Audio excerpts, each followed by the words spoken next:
మేడ్చల్ జిల్లా Jawahar Nagar police station పరిధిలోని ఆదర్శ్ నగర్ కాలనీలో వీధి కుక్కల దాడిలో గాయపడి మృతి చెందిన బాలుని కుటుంబాన్ని మల్కాజ్గిరి పార్లమెంట్ సభ్యుడు ఈటెల రాజేందర్ పరామర్శించి ఓదార్చారు. ఈ సందర్భంగా ఈటెల మాట్లాడుతూ అనేక ప్రాంతాల నుంచి 1,00,000కు పైబడిన జనాభా ఈ ప్రాంతంలో నివసిస్తున్నారని, వీరికి ఎటువంటి సమస్య వచ్చినా స్థానికంగా ఉన్న మున్సిపల్ కమిషనర్, రెవెన్యూ అధికారులు, పోలీస్ సిబ్బంది ఇక్కడి ప్రజల సమస్యలు పట్టించుకోకుండా పెడచెవిన పెడుతున్నారని మండిపడ్డారు.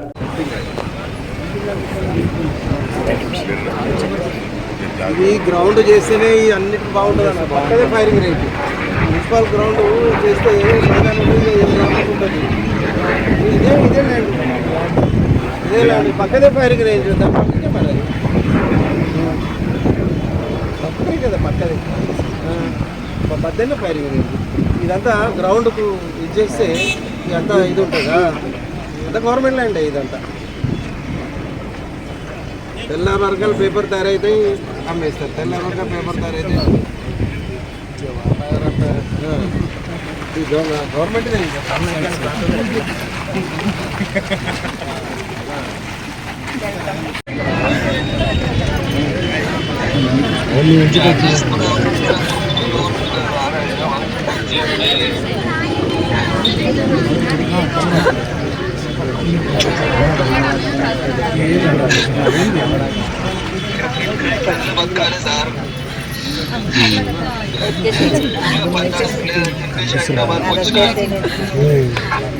చిన్న జాబ్ డ్యూటీ చేసుకుంటా వస్తే సార్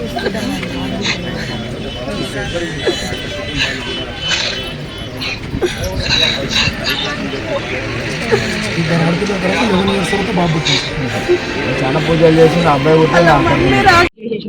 అవి తీసేసారు. ఎవడెవడో వస్తుంది అర్థం కావట్లేదు, ఏమైతుంది. ఎవరు వచ్చినా ఇలా ఉంటున్నా సార్. ఈ కుక్కల గురించి కూడా 3 నెలల నుంచి చాలా సఫర్ అవుతుంది. అంతే సార్, మీరు వచ్చినందుకు మాకు ఏదో ఒక సాయం చేయండి సార్ ప్లీజ్. దయచేసి మనసులో పెట్టుకోండి. ఇది సార్ మేము పొద్దంతా ఉన్నాం సార్. పిల్లలు డ్యూటీలో ఇంటికాడ పిల్లలు ఉంటే మా గుండెలు అరచేతిలో పెట్టుకుంటాం. చాలా భయపడుతుంది. ఒక ప్రైవేట్ తీసుకెళ్ళి సార్ ఆ పిల్లల్ని టేకప్ చేసింది నేను సార్.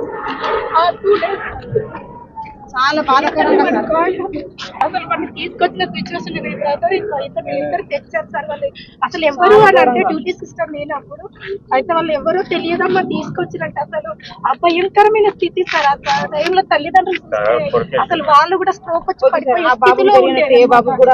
అసలు ఎలా అంటే చెప్పలేము సార్, అంత భయంకరమైన పరిస్థితి. వాళ్ళు ఈ బాబు అడ్డ అయింది సార్. మేము ఒక్కలం ఉన్నాయి ఇప్పుడు డ్యూటీ ఆఫ్టర్నూన్ రావాలంటే సెక్యూరిటీ లేదు.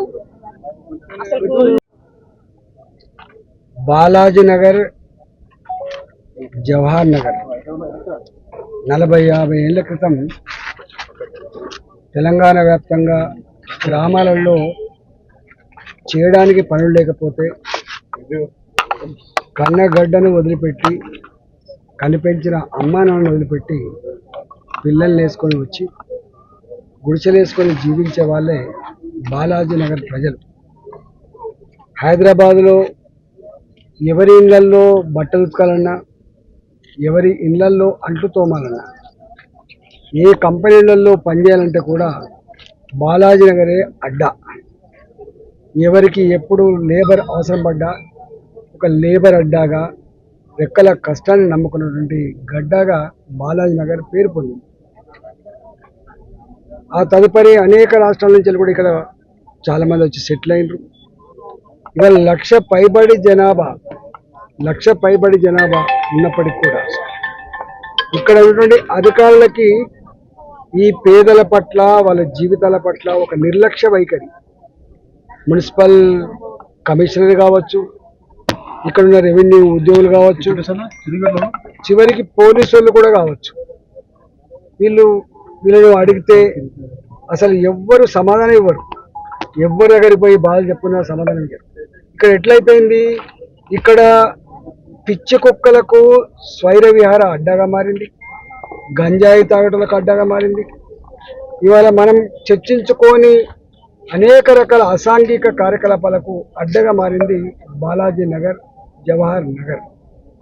పాప ఇక్కడి ప్రజానికం అంతా కూడా ఎప్పుడు పోయి దరఖాస్తులు ఇచ్చి, అయ్యా మాకు కొన్ని వీధి దీపాలు పెట్టండి, మాకు కొన్ని రోడ్లు వేయండి, మాకు సెక్యూరిటీ కోసం ఒక కాంపౌండ్ వాల్ పెట్టండి, మాకు సీసీ కెమెరాలు పెట్టండి. ఇంత పెద్ద జనాభా అనేక రకాల అసాంఘిక కార్యకలాపాలకు అడ్డగా మారుతూ ఉన్నాయి. ఇక్కడ పోలీస్ సెక్యూరిటీ పెంచమని చెప్పి ఎన్నిసార్లు వేడుకున్నా కూడా పెడచెమన పెట్టింది తప్ప వాళ్ళ పట్ల స్పందించిన పాపన పోలే.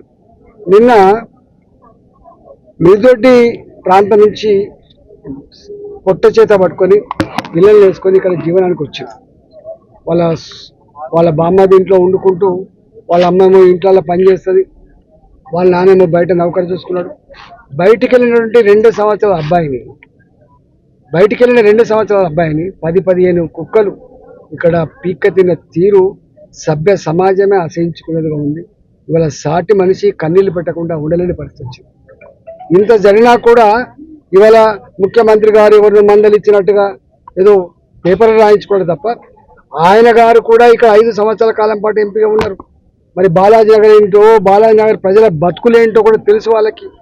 కానీ వారు మాత్రం కనీసం ఆ కుటుంబాన్ని నేను ఆదుకుంటా అని చెప్పి ఒక స్పష్టమైన హామీ ఇవ్వలేదు. ఇట్లాంటి పిచ్చి కుక్కలు ఒక బాలాజీ నగర్లే కాదు, అనేక బస్తీలలో కూడా ఇట్లా జరుగుతూ ఉన్నాయి. శివారు ప్రాంతాలలో లైట్లు లేక, శివారు ప్రాంతాలలో కెమెరాలు లేక, శివారు ప్రాంతాలలో రోడ్లు లేక నరకం అనుభవిస్తున్నటువంటి పేద ప్రజల యొక్క జీవన విధానంలో కనీసం తొంగి చూసిన పాపన పోలేదు. వాళ్ళ ఒక హామీ, మరి ఇట్లాంటి దాంట్లో మేము సెక్యూరిటీ కోసం చేస్తామని చెప్పి ఏమి హామీ ఇవ్వకుండా ఇలా వాళ్ళ మరణ వాళ్ళకు సాగుకు మాత్రం 50,000 రూపాయలు ఇస్తామని చెప్పి సచ్చినాక 50,000 రూపాయలు ఇచ్చి ఈ ముసలి కన్నీళ్ళు కాలుతా ఉంది తప్ప లేదు. నేను డిమాండ్ చేస్తా ఉన్నాం, ఈ ప్రభుత్వానికి పేదల పట్ల ఏమాత్రం మమకారం ఉన్నాం, పేదల జీవితాలను పట్టించుకునే సోయి ఉన్నా కూడా వాళ్ళు చెప్పినటువంటి సమస్యలు ఏవైతున్నాయో వాటి మీద దృష్టి పెట్టాలని చెప్పి ఇలాంటి సమస్యలు పునరావృతం కాకుండా ఇలాంటి సావులతో గుణపాఠం తెచ్చుకునే పాలకులు ఇలాంటి జరగకుండా చూసే బాధ్యత ఉందని చెప్పి నేను డిమాండ్ చేస్తా ఉన్నా. అదేవిధంగా ఆ కుటుంబంలో ఒకరికి ప్రభుత్వపరమైనటువంటి ఉద్యోగం ఇవ్వాలని, ఆ కుటుంబానికి ఒక డబుల్ బెడ్రూమ్ ఇవ్వాలని, ఇవాళ ఇలాంటి పరిస్థితులు ఈ ప్రాంతంలో మళ్ళీ ఎవరు కాకుండా ఉండాలంటే ప్రజలతో చర్చించి అధికార యంత్రాంగం అంతా కూడా పూనుకొని ఎన్ని డబ్బులు ఖర్చు అయినా కూడా వాళ్ళకు కెమెరాలు కావచ్చు, లైట్లు కావచ్చు, రోడ్లు కావచ్చు, సెక్యూరిటీ కావచ్చు, ఇవన్నీ నీళ్లు కావచ్చు, ఇవన్నీ ప్రొవైడ్ చేయాలని చెప్పి కోరుతా ఉన్నాం. ఇవాళ డబుల్ బెడ్రూమ్లు కట్టి ఇక్కడ ఎన్నో సంవత్సరాలు అయిపోయింది, కానీ సోయి లేదు. ఇన్ని 100 కోట్ల రూపాయలు కట్టిన డబుల్ బెడ్రూమ్లు వాళ్ళు పాపం చిన్న రూములలో, రేకుల షెడ్లలో 5,000కో 10,000కో కిరాయిలు ఉంటాను తప్ప అలాంటి వాళ్ళకి ఇక్కడ ఇల్లు ఇచ్చేటువంటి ఆస్కారం లేదు. ఎక్కడి నుంచో బయట నుంచి తీసుకొచ్చి ఇచ్చే ప్రయత్నం చేస్తుంది తప్ప ఇక్కడున్న పేదవాడు వాడు తెలంగాణ బిడ్డనే. ఈ బాలాజీ నగర్లో, ఈ జవహర్ నగర్లో ఉండేటువంటి వాళ్ళు ఏమాత్రం మంచి జీవనాన్ని కోరుకున్న వాళ్ళు ఇక్కడ ఉండేటువంటి ఆస్కారం లేదు. ఏదో రకంగా బతకాలనే వాళ్ళు మాత్రమే ఉంటుంది తప్ప లేదు. కాబట్టి ఇవాళ డబుల్ బెడ్రూమ్ పంచలేదు. ఆ డబుల్ బెడ్రూమ్ కూడా కట్టిన డబుల్ బెడ్రూమ్ కూడా ఇక్కడ స్థానికులకే, పేదవాళ్ళకే అందివ్వాలని చెప్పి కూడా డిమాండ్ చేస్తా ఉన్నా. దీని మీద ప్రభుత్వం స్పందించకపోతే తప్పకుండా ఏదో రకమైనటువంటి చర్యకు ఉపక్రమిస్తుంది భారతీయ జనతా పార్టీ అని చెప్పి హెచ్చరిస్తా ఉన్నా. అదేవిధంగా ఇక్కడ కలెక్టర్ గారితో నేను మాట్లాడినా, వాళ్ళ కుటుంబాన్ని ఆదుకోమని చెప్పిన, ఆర్థికంగా కూడా కుటుంబాన్ని ఆదుకోవాలని చెప్పి డిమాండ్ చేస్తాను.